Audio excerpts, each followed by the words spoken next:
Thanks, Dan and Deb, and our thanks to the Parliamentary Friends of Cancer Causes for helping us to host and stage this event tonight. Tonight in the room we have politicians, their staffers, representatives of the pharmaceutical industry, public servants, and of course our patients and carers. We hope to keep the formal part of the evening quite short so that there is real opportunity for the patients and carers to meet with industry and government to tell their story. Our survey and resulting report is important, and we will talk about that a little later, but real patients relating their stories is more important.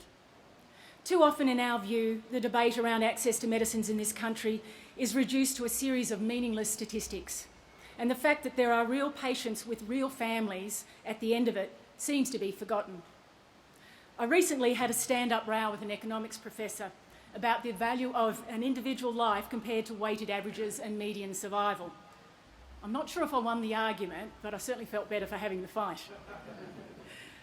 At the risk of offending the patients in the room by comparing them to a starfish, RCA very much lives by the mantra of fighting cancer one patient at a time. And we're inspired by the story of a father and a son walking down the beach covered with stranded starfish. The little boy picks them up, starts picking them up and throwing them back into the sea. The dad says, "Don't waste your time, son, there are far too many to make any difference." To which the boy responds by picking one up and throwing it into the sea and turning to his dad and saying, "I made a difference to that one." And we as a society can do so much more to help individuals stranded with cancer today. We have the tools, and we can do enormous good while we wait for the high tide of cancer cures. We just have to start trying. Before I introduce our first speaker, I'd also like to introduce you to the other patients and carers in the room. First, let me introduce you to Anita McGrath, Corey Trelevin and Paul Brown. They are all patients with ALK-positive non-small cell lung cancer. They're being treated with a drug called crizotinib, or Xalkori. As one example, Corey, who is here tonight looking very fit and well, was in intensive care when he was finally prescribed with crizotinib. The outcome speaks for itself, and similar stories can be told for Paul and also for Anita. What is also true is that crizotinib was recommended for listing by the PBAC, but it is not approved for reimbursement until next week, the 1st of July. In that time, Anita, for example, had to find and pay out nearly $50,000 for a treatment that if she'd been diagnosed next month would have cost her nothing. It's a similar story with Paul and Corey. Imagine having to find over $7,500 a month while someone does paperwork.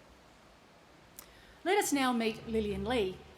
She also has non-small cell lung cancer, but her cancer is triggered by a ROS1 gene mutation.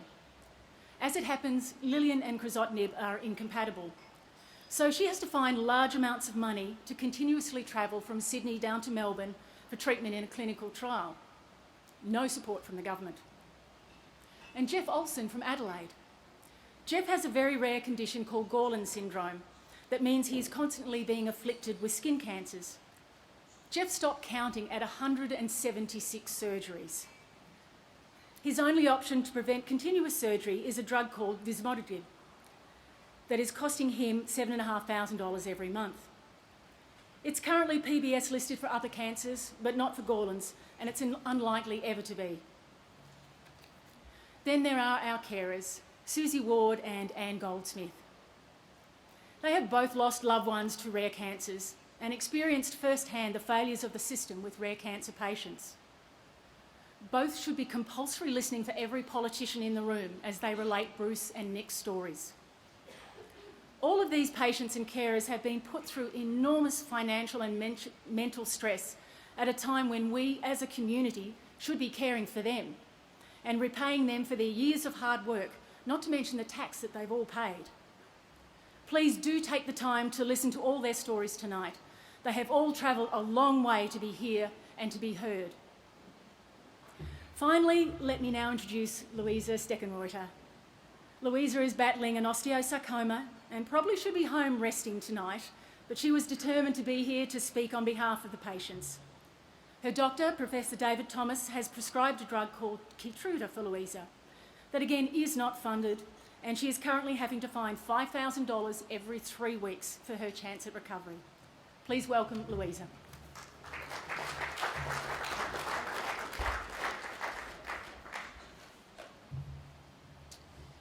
a little bit nervous, so please bear with me. As Kate said, my name is Louisa, and I'm a 35-year-old mother to two beautiful children, Darcy and Tilda, and I've been married to my handsome, husband, Andre, for 5 years.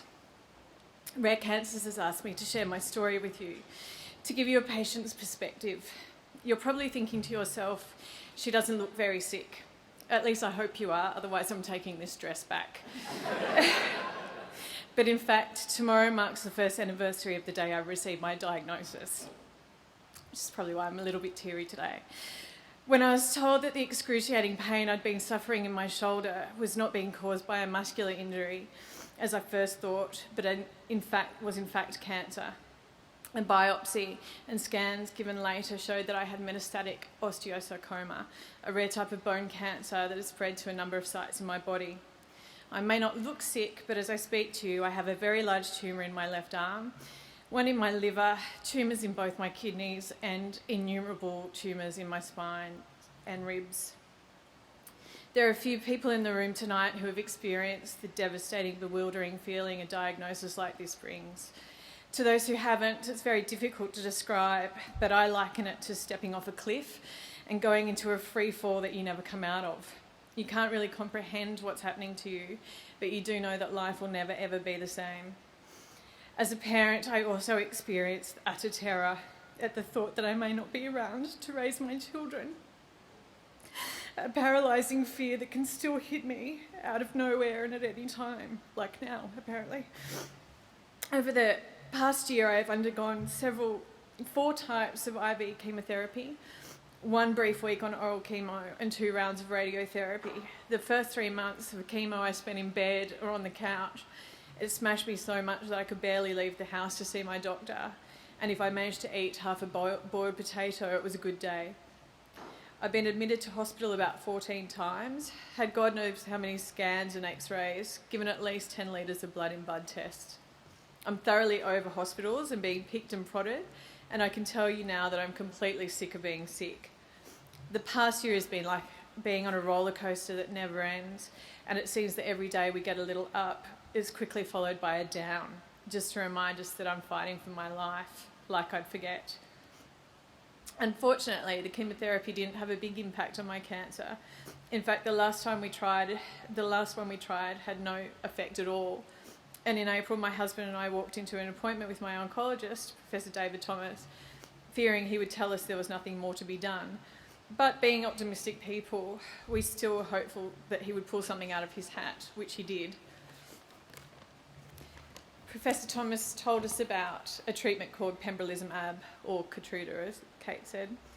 They'd had real successes in trials with advanced melanoma, and he thought it could work with sarcoma too.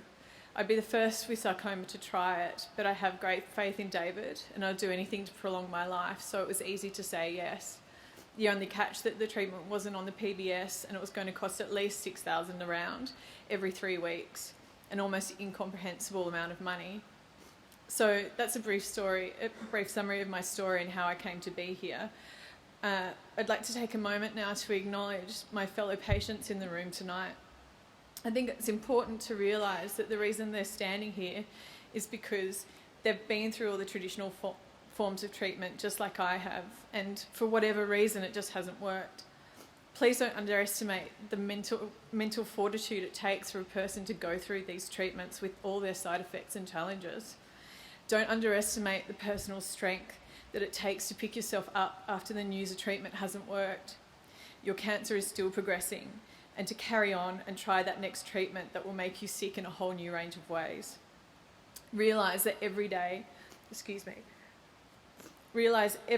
even as we go on, about our normal activities and maybe don't look very sick, every day and every minute we are fighting. We are quite literally fighting for our lives. Put yourself in our place. You've been fighting for so long and you're so tired, but you'll do anything to stay alive for your family. And you're presented with a new kind of treatment, a new hope, when you thought that actually all hope might be gone. This could be your big chance, but only if you have a spare 100,000 up your sleeve. If you're like me, you think, but wait, doesn't that stuff only happen in America?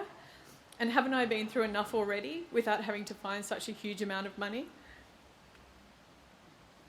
There's a whole lot of politics involved in me getting my treatment, none of which I really understand, and quite honestly, I never will. I have a lot of other stuff on my mind, but here are some of the things that I do understand. I understand that pharmaceutical companies used to give compassionate supply to people in my position, but apparently they ran out of compassion as they had none to give me. I understand that I've happily paid my taxes for years, like all the patients here, and I'm a staunch believer in combining resources for the greater good. Is the foundation of a good society. But when I desperately need those resources, I can't access them.